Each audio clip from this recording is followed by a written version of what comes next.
Science कहती है कि जब आप फूड को चबा चबा कर खाते हैं तो आपकी बॉडी उससे अच्छा एब्जॉर्ब करती है और बहुत सी बीमारियां नहीं लगती। उसी तरह से जब हमारी स्पिरिट का जो फूड है वो पवित्र वचन है। कई बार आपने देखा होगा कि आपके लाइफ में सब कुछ सही चल रहा है, पर एक अजीब सी बेचैनी आपकी लाइफ में है। वो बेचैनी आत्मा की भूख है, क्योंकि वो वचन ना पढ़ने की वजह से आपकी लाइफ में होती है।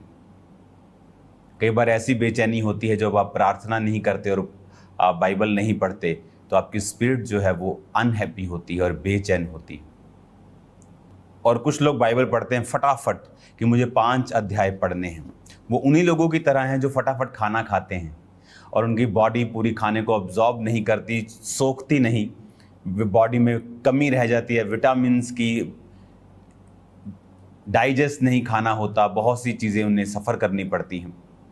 और उसी तरह से स्पिरिचुअल लोग भी जो फटाफट खाना खा लेते हैं, वो सोचते हैं 5 अध्याय मैंने पढ़ लिए, काम ख़त्म। वो उसी तरह के लोग हैं जो जल्दी में खाना खा लेते हैं लेकिन खाना पूरा पचता नहीं। तो ये भी नहीं कि आप सिर्फ 10 आयतें पढ़ें, बोले मैं आराम से पढ़ रहा हूँ। अगर मैं आपको सिर्फ आधी रोटी खाने को दूं, बोलो आराम से खा लो, लेकिन चबा चबा के खाना, पर आधी से काम नहीं बनेगा। आपको जो आपकी खुराक है आपको लेनी पड़ेगी। उसी तरह से जब आप बाइबल को पढ़ते हैं तो मेक श्योर आप इसे आराम से पढ़ें और आप इसे आराम से पढ़ के इतने अध्याय पढ़ें कि आपकी कंप्लीट बाइबल 3 से 4-5 महीने के अंदर कंप्लीट हो जानी चाहिए। तो आज जब हम इस वचन को हम पढ़ेंगे, पहला शमूएल उसकी 17 अध्याय की 1 आयत को। तब पलिश्तियों ने युद्ध के लिए सेनाओं को इकट्ठा किया और यहूदा देश के सोक्को में एक साथ होकर सोक्को और अर्जगा के बीच में एपोसद्दीम में डेरे डाले। शाऊल और इजरायली पुरुषों ने भी इकट्ठे होकर एला नाम की तराई में डेरे डाले और युद्ध के लिए पलिश्तियों के विरुद्ध पांति बांधी। अब यहाँ पर एक तरफ पलिश्ती खड़े हो गए, एक तरफ इजरायली खड़े हो गए। और 4 में लिखा, पलिश्तियों की सामने से गोलियत नामक एक वीर निकला जो गत नगर का था, जिसकी लंबाई 6 हाथ 1 बित्ता यानी 10 फुट के करीब थी। उसके सिर पे पीतल का टोप था, पत्थर का झिलम था, जिसका तोल 5000 शकेल पीतल था। उसकी टांगों पर पीतल के कवच थे, उसके कंधों के बीच बर्शी। वो इतना जायंट आदमी था कि उसका जो पत्तल जो उसके सामने छाती पे जो ढाल लगाते थे वो 55 किलो की थी। आप देख लो कितना वो जायंट आदमी होगा कि उसके छाती पर जो ढाल लगी है वो 50-55 किलो की है। और वो कोई उसको ऐसे लग रहा है जैसे उसने टी शर्ट डाली है, इतना वो आदमी बलवान था। अब यहाँ पर 8 आयत में लिखा, वो इजरायलियों को ललकार कर बोला, तुमने लड़ाई के लिए पांति क्यों बांधी है? क्या मैं पलिश्ती नहीं और तुम शाऊल के अधीन नहीं? अपने में से एक पुरुष चुनो कि मैं मेरे पास आए और मुझे लड़के मार सके, तब तो हम तुम्हारे अधीन हो जाएंगे। परंतु मैं अगर उसको प्रबल होकर मार दूं तो तुमको हमारे अधीन होकर हमारी सेवा करनी पड़ेगी। फिर वह पलिश्ती बोला, मैं आज के दिन इजरायली पांतियों को ललकारता हूं कि किसी पुरुष को मेरे पास भेजो कि हम एक दूसरे से लड़ें। 11 आयत में लिखा, उस पलिश्ती की इन बातों को सुनकर शाऊल और समस्त इजरायलियों का मन कच्चा हो गया और वो अत्यंत डर गए। हमने ये स्टोरी बहुत बार सुनी है, लेकिन हर बार जब आप पढ़ते हैं पवित्र आत्मा की अगुवाई से आपको अलग समझ आता है। अब यहां पर सबसे पहले हम ये देखेंगे कि शाऊल और उसके लोग क्यों डर रहे थे। कुछ देर पहले जो शाऊल था वो बड़े बड़े राजाओं को मारकर,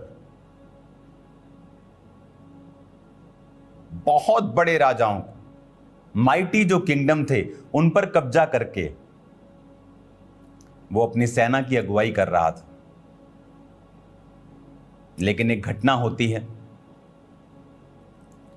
जब शमूएल नबी उसे कहता है कि जा और अमालेकियों से लड़, और ये वही अमालेकी हैं जिन्होंने इजराइलियों की बात को ना सुन के उनसे लड़े थे। जब वो मिस्र से निकले थे तो उनकी बात को सुना नहीं था और उन पर हमला किया था। अब तू लड़ और इन्हें मार और कुछ भी रहने मत देना, कोई पशु कोई जानवर। पर वो गया और पशु अच्छे अच्छे छोड़ दिए अपने लिए, अपनी सेना के लिए। लोगों को ज्यादा खुश करने की फिराक में चला गया वो,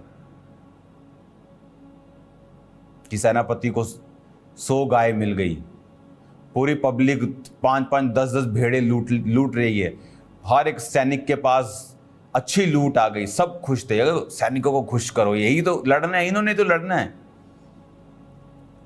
और परमेश्वर ने क्या कहा था कि किसी अच्छी चीज को जीवित मत छोड़ना। अरे ये तो भैंस है, आज के हिसाब से बोलो 80,000 की भैंस है, अरे ये वाला तो 2 लाख वाला है, जानवर है, इसे संभालो, हमारे खजाने में ऐड हो जाएंगे, लोग खुश हो जाएंगे। लोगों को खुश करते करते कब वो परमेश्वर से हट गया उसे मालूम नहीं पड़ा। और यहां पर उस समय पोजीशन ये थी कि परमेश्वर शाऊल के संग था। कोई भी युद्ध आता था तो शाऊल उसे जीतता था। अब जब गोलियत के सामने वो आया, उस समय उसकी पोजीशन ये थी कि यहोवा का आत्मा उससे हट चुका था। और अगर आप 16 बाब को पढ़ेंगे, मैं आपको अगली मीटिंग्स में पढ़ाऊंगा, कि सिर्फ यहोवा का आत्मा शाऊल पर से हटा ही नहीं था, परंतु यहोवा की ओर से एक दुष्ट आत्मा शाऊल के ऊपर आता था और शाऊल को घबराहट देता था। तो इसका मतलब जब गोलियत उसके सामने आया, उसके ऊपर ना तो खुदा का आत्मा था, ना ही प्रभु उससे बात करता था, क्योंकि वचन कहता है संग्राम यहोवा का है। दाऊद क्यों अपनी हर एक लड़ाई को जीतता था? क्योंकि प्रभु से बताता था हर लड़ाई से पहले कैसे लड़ना है, किधर से जाना है, कब जाना है, किस पहर जाना है, रात सुबह दोपहर कैसे जाना है, कितने लोगों के साथ जाना है। लेकिन जब परमेश्वर का आत्मा उस पर से हट गया, क्यों? लोगों को खुश करने के चक्कर में। आज हम लोगों को खुश करते करते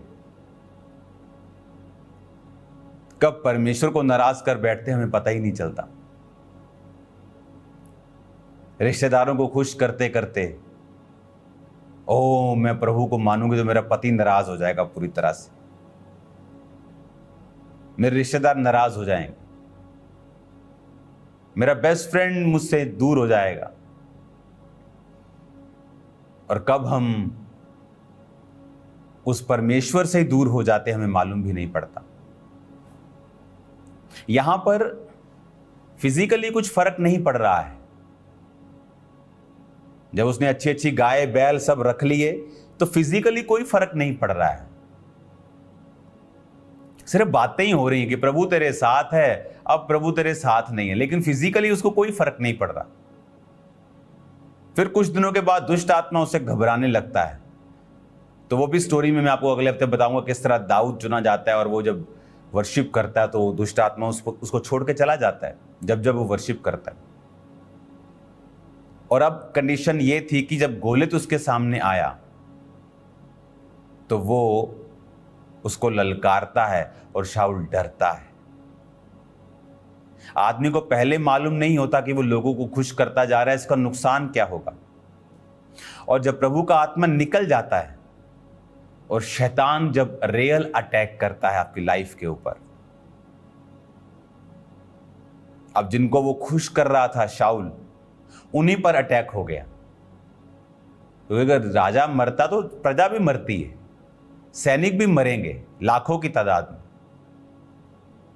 इसलिए जब आप फैमिली को प्रथम रख के खुदा को नाराज कर लेते हैं, उसी फैमिली पे अटैक होते हैं बाद में। और जब आप लोगों को नाराज कर लेते हैं, कोई बात नहीं, परमेश्वर को खुश कर लेते हैं, आप उन्हीं लोगों की बरकत का कारण बन जाते हैं, क्योंकि आपने प्रभु के वचन को नहीं छोड़ा। अब यहां पर जिन लोगों को शाऊल खुश कर रहा था, आज उन्हीं लोगों के सिर के ऊपर तलवार लटक रही थी। पुराने जमाने में जब छावनियां बांधी जाती थी तो शहर को घेर लिया जाता था, तो कोई शहर में सप्लाई नहीं आती थी, फूड सप्लाई बंद, बाहर से दूध अगर आता है, दूसरे खाने आते हैं जो आपके नहीं एरिया में पैदा होते, तो वो देश सफर करता है। कोई जहाज नहीं होते थे। जब छावनी डाल ली जाती थी तो पूरे देश की इकोनॉमी बिगड़ जाती थी, तो बड़े टफ हालात होते थे। आपने इजराइल में सुना होगा, अलीशा एलिया के समय जब छावनियां डाल ली जाती थी तो एक एक मांस का 1-1 किलो चांदी के बड़े बड़े टुकड़ों में बिकने लग जाता था। लोग अपने बच्चों को मारकर खाने लगते थे। इतना फैमिन, इतना सूखा और इतना मुश्किल हो जाती थी उनको, क्योंकि सब तरफ से दुश्मन घेरा डाल के खड़े रहते थे। तो लड़ाई एक छोटी बात नहीं थी। लड़ाई मतलब कि अब टू मच स्ट्रेस उनकी लाइफ पर आया। क्यों? परमेश्वर को दूर कर लिया अपनी लाइफ से।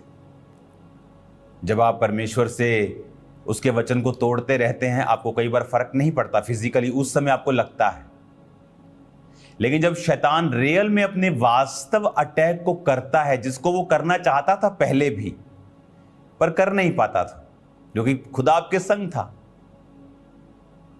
अब प्रॉब्लम गोलियत नहीं है, प्रॉब्लम यह है कि परमेश्वर का आत्मा शाऊल के ऊपर नहीं है। वचन कहता है जब सैमसन को हजारों की संख्या में लोग पकड़ के लेके गए और सेनाएं उसका मजाक उड़ाने लगी, फलिश्ती सेना, और लिखा परमेश्वर का आत्मा उस पर बल से उतरा, उसने 1000 व्यक्ति को गधे की जबड़े की हड्डी से मार दिया। बात यह है कि प्रभु आपके संग है कि नहीं। अब यहां पर क्या होता है, 15 आयत में लिखा, दाऊद बैतलहम में अपने पिता की भेड़ बकरियां चराने शाऊल के पास से आया जाया करता था। तो दाऊद भेड़ बकरे को चराता था, शाऊल के पास भी कभी कभी वो रहता था, आता था, भेड़ बकरे को काम चरवाहे ठहरा के वापिस चला जाता, तो उसे शाऊल के पास रहना होता था। यह वचन अगले हफ्ते में आपको बताऊंगा। अब यहां पर जिस बात पे हमें कंसंट्रेट करना है वो ये है कि दाऊद का जो पिता था उसे कुछ अनाज, पनीर, कुछ खाने की वस्तुएं देके लड़ाई में भेजता है। जब दाऊद लड़ाई में आता है तो वो क्या देखता है कि सब लोग टेंशन में हैं, और जैसे ही दाऊद वहां बैठता है, वह बातें कर रहा था कि फलिश्तियों की पांति में वो वीर गोलियत नामक फलिश्ती योद्धा चढ़ आया और पहले किसी बातें करने लगा। अब ये सीन दाऊद के सामने होने लगता है, क्योंकि ये रोज की बात थी। 40 दिन तक वो ललकारता रहा, किसी की हिम्मत नहीं थी। अब दाऊद के सामने भी सेम सीन होता है। इट वॉज डिवाइन, ये ईश्वरीय था, टाइमिंग। जब आप परमेश्वर की आत्मा से भरे होते, जैसे दाऊद भरा था, आपकी लाइफ में जो घटनाएं आपके आसपास होती हैं ईश्वरीय टाइमिंग से होती। अब यहां पर लिखा, उस इजरायली उसे देखकर भय खाने लगे और उसके सामने से भागे। और 25 आयत में लिखा, इजरायली कहने लगे, क्या तुमने उस पुरुष को देखा जो चढ़ा आ रहा है? निश्चय वह इजरायलियों को ललकारने को चढ़ा आता है, परंतु जो कोई उसे मार डालेगा, राजा उसे बहुत धन देगा, अपनी बेटी का विवाह उससे करेगा और पिता के घराने को इजराइल में स्वतंत्र कर देगा। दाऊद जब ये बातें सुनता है तो दाऊद ने उन पुरुषों से जो उसके आसपास खड़े थे पूछा, जो उस फलिश्ती को मार के इजराइलियों की नामधराई दूर करेगा उसके साथ क्या किया जाएगा? ये खतना रहित पलिश्ती है क्या कि जीवित परमेश्वर की सेना को ललकारे। तब लोगों ने उससे सेम बातें फिर की। दाऊद एक बच्चा है इस समय, अभी अभी अभिषेक किया गया है उसका शमूएल नबी के द्वारा। अभी अभी शाऊल के साथ उसे इंट्रोड्यूस किया गया है एक वर्शिपर के तौर के ऊपर। और अब एक लड़ाई आती है, सारे शाऊल सेना डरी हुई है। दाऊद का पिता उसे वापस भेजता है, घर से जा और कुछ खाना लेके जा और हालचाल पूछ के आ। और दाऊद आता है और लोग कहते हैं कि जो उसे मारेगा बहुत पैसा मिलेगा, अपनी बेटी का विवाह शाऊल उससे कर देगा और टैक्स फ्री कर देगा उसके घराने को। दाऊद कहता, क्या इतनी बड़ी ब्लेसिंग? कहता, ये खतना रहित पलिश्ती है क्या जो परमेश्वर की सेना को ललकारे। अब फर्क देखिए, यहां पे फर्क यह है कि यहां पर दाऊद डर नहीं रहा। इसलिए नहीं कि वो बहुत योद्धा है। यहां तक कि जब दाऊद लड़ने के लिए जा रहा था गोलियत से और उसको शाऊल की तलवार और सब ढाल वगैरह दी गई, तो लिखा दाऊद से चल भी नहीं हो रहा था। यानी वो सेना की प्रैक्टिस में भी नहीं था। उसके भाई थे पर वो सब डर रहे थे। क्यों? सब पाप में थे। और यहां दाऊद परमेश्वर का मसा पाया हुआ, उसका आत्मा दाऊद पर उतरता था प्रभु का। और जब सुनता है, कहता क्या किया जाएगा। उसे यकीन नहीं हो रहा था कि यार ये तो छोटा सा काम है। वो फिर पूछ रहा है बार बार, जब लोग पूछ रहे थे कि उसको ये मिलेगा ये मिलेगा ये, कहता क्या किया जाएगा, मेरे को फिर से बताओ। कि शाऊल की बेटी की शादी उससे हो जाएगी, सीधा जवाई बन जाएगा शाऊल का। क्या पूरा घराना टैक्स फ्री कर देगा? क्या बहुत पैसा बहुत धन देगा उसको राजा? उसे यकीन नहीं, it's too good to be true. कहता दोबारा बताओ मेरे को जरा। कहता ये खतना रहित पलिश्ती है क्या जो परमेश्वर की सेना को ललकारे। एक दलेरी, एक अंदर से फायर जो उस व्यक्ति में कभी नहीं आ सकती जो परमेश्वर से दूर है। एक धर्मी, एक पापी, दोनों चल रहे हैं, दोनों चर्च भी जा रहे हैं, पर एक प्रभु की प्रेजेंस में वफादार है और एक वफादार नहीं है। लेकिन दिखने में सेम है। गाड़ी में वो आ रहा है, गाड़ी में ये आ रहा है, सब कुछ सेम है।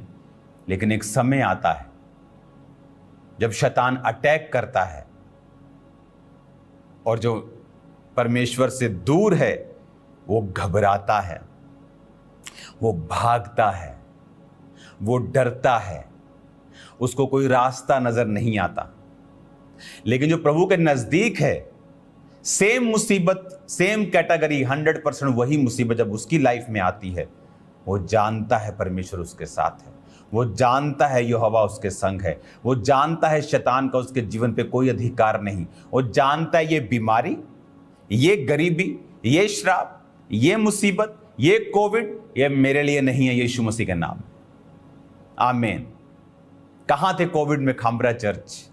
आज भी इंटरनेट पे फोटोज देखो, पहले दिन से जब लोग अंदर थे, हम सड़कों के ऊपर थे, ले हैंड कर रहे थे लोगों के ऊपर, कोविड वाले लोगों के ऊपर।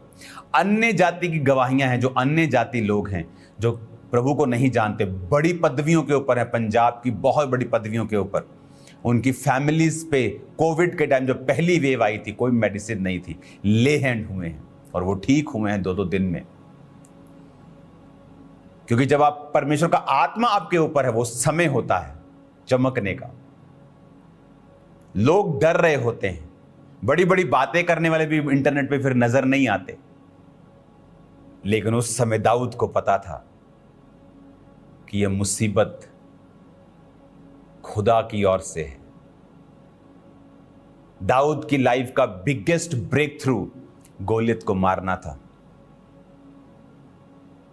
बिगेस्ट ब्रेक थ्रू उसकी सेवकाई का, उसकी लाइफ की एंट्री का इन रॉयल किंगडम गोलियत को मारना था। गोलियत को वही मार सकता था जो अपनी स्ट्रेंथ पे नहीं यहोवा पर भरोसा रखे, और खुदा ने उसे मसा किया हो, जो कि कुछ दिन पहले दाऊद को परमेश्वर ने किया था।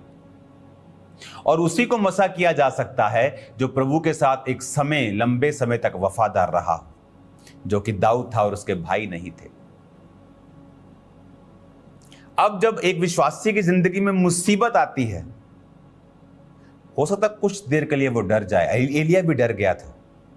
इजाबेल कहती है आज तेरा सिर धड़ से मैं शाम तक की अलग कर दूंगी। लिखा एलिया भागा। वो एलिया जिसने 800 कितने नबियों को मार दिया, बाल के और अशेरा के कितने नबियों को मारा, लेकिन वो डर गया। हो सकता है विश्व धर्मी भी डर जाए, लेकिन सडनली वो कम बैक करता है क्योंकि परमेश्वर का आत्मा उसके ऊपर। लेकिन एक अनफेथफुल, एक बेवफा आदमी जो खुदा से बेवफा है, वो वापसी नहीं कर सकता। वो मुसीबत उसको पता है, उसको झाड़ेगी, उसको छांटेगी, उसको खत्म कर देगी। कितना जरूरी है खुदा के साथ फेथफुल रहना। हालेलुया। और यहां पर फिर दाऊद अपनी स्टोरी, जब शाऊल के पास उसे लेके जाया जाता है कि एक आदमी ऐसी बातें कर रहा है लड़का, और शाऊल कहता है ये तो लड़का है, ये तो छोटा बच्चा है। कहता नहीं नहीं नहीं, जब मेरा बाप मुझे भेड़ बकरे को चराने भेजता था और शेर भालू मेरी भेड़ों को चुराता था, तो मैं उसके मुंह से अपनी भेड़ छुड़ा लेता था। एक लड़का यंग बता रहा है कि मैंने शेर को मारा है, भालू को मारा है।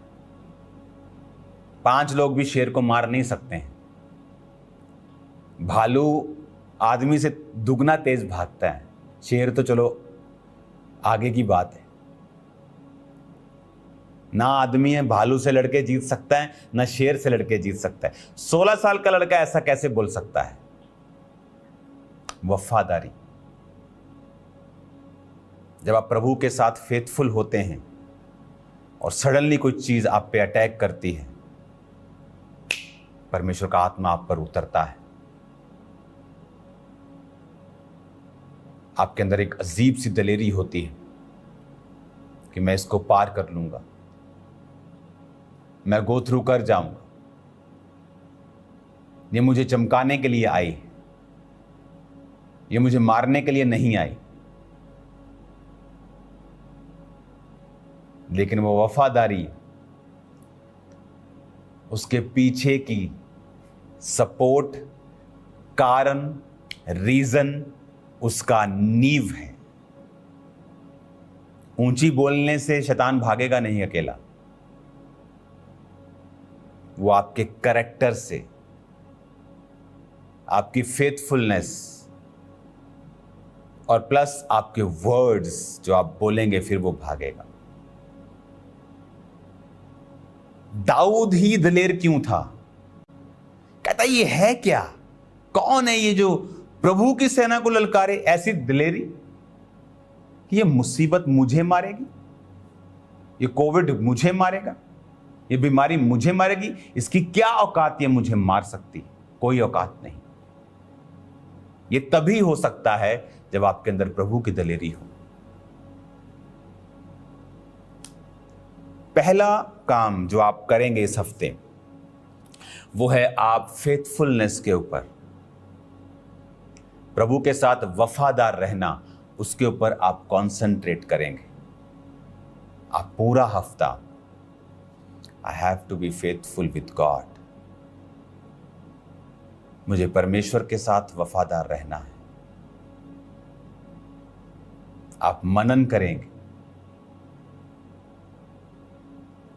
चोरी करने समय आपके हाथ रुकें, गंदा देखने समय आपकी आंखें रुकें, गलत काम करने समय आपके पांव रुक जाएं। आप मनन करेंगे कि मुझे प्रभु के साथ वफादार रहना है। पूरा हफ्ता आप मेडिटेट करेंगे, मुझे प्रभु के साथ वफादार रहना है। फुल वीक क्योंकि वफादारी आपकी लाइफ में जब होगी, वही तेल को, वही अभिषेक को पैदा करेगी। जब अभिषेक होगा तो दलेरी होगी। जब दलेरी होगी, शैतान आप पर काम नहीं कर पाएगा। तो अगले हफ्ते से जो टीचिंग सीरीज स्टार्ट होगी और आप एक वंडरफुल ब्लेसिंग को अगले हफ्ते देखने वाले हैं। वंडरफुल ब्लेसिंग, आपका दिल गदगद हो जाएगा। सरप्राइज है आप लोगों के लिए। तो अगले हफ्ते प्रभु भोज भी होगा, सरप्राइज भी होगा। अगस्त का महीना एक ग्लोरियस शुरुआत को लेके आएगा हमारी लाइफ में, जो हमने पहले कभी नहीं देखी। तो तैयार रहो और इस पूरा हफ्ता आपको कंसंट्रेट करना है, मनन करना है। किस चीज के ऊपर? वफादारी के ऊपर, कि मुझे फेथफुल रहना है पिता के साथ। वचन को पढ़ो, फॉलो करो, कोई जानबूझ के पाप मत करो, लोगों से मत डरो, पीपल प्लीजर, लोगों को खुश करने वाले मत बनो, खुदा को खुश करने वाले बनो। क्योंकि जिनको आप खुश कर रहे हैं वो भी एक दिन शैतान के अटैक के नीचे होंगे। आप तो मरेंगे, वो भी मरेंगे। लेकिन जब आप गॉड प्लीजर होंगे, खुदा को खुश करेंगे, वो लोग भी बचाए जाएंगे जो आपका विरोध करते हैं। तो रेडी रहो।